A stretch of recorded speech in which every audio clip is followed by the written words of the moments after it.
It was the quiet that scared me most, not a terrifying silence, more like suspended animation.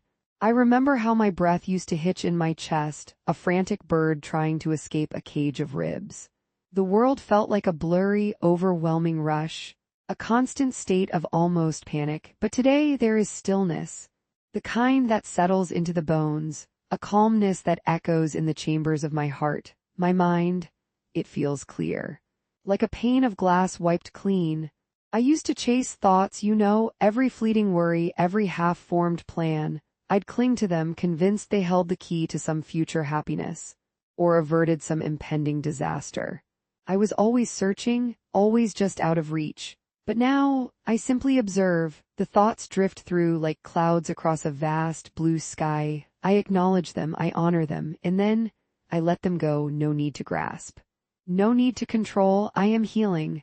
The words whisper in my soul, a gentle reassurance. It hasn't always been this way, of course. There were days, weeks, months, where the darkness felt absolute, where the weight of the world seemed to press down, crushing the very air from my lungs.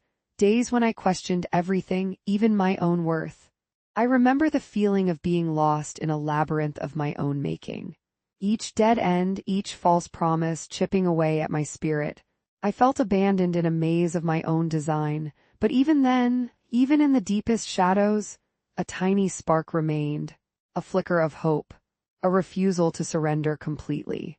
Maybe it was stubbornness, maybe it was faith, I am not sure. I am enough. I clung to that spark, nurtured it with small acts of kindness toward myself, a warm bath, a walk in nature, a quiet moment with a cup of tea, small, simple things. But each one a declaration of self-love, a tiny revolt against the darkness, and slowly, so slowly, the light began to grow.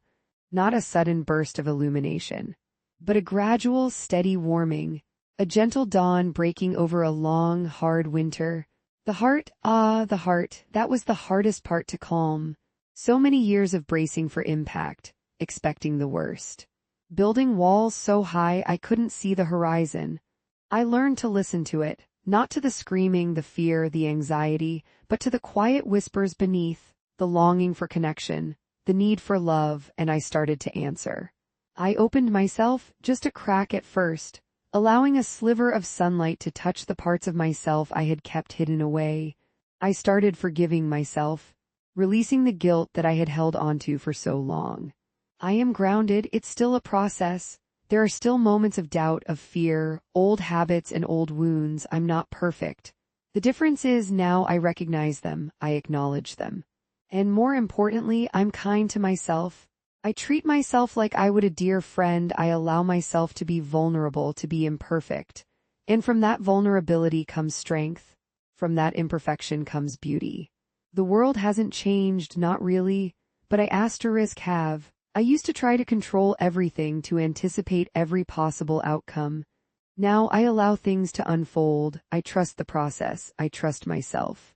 I trust the timing of my life. And that's where the peace comes from, I think. Letting go of the need to know, embracing the uncertainty, finding joy in the present moment. The quiet doesn't scare me anymore.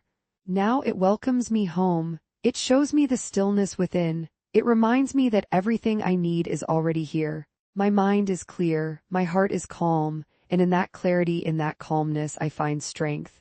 I find love. I find myself. I am all right. I am safe. I am free.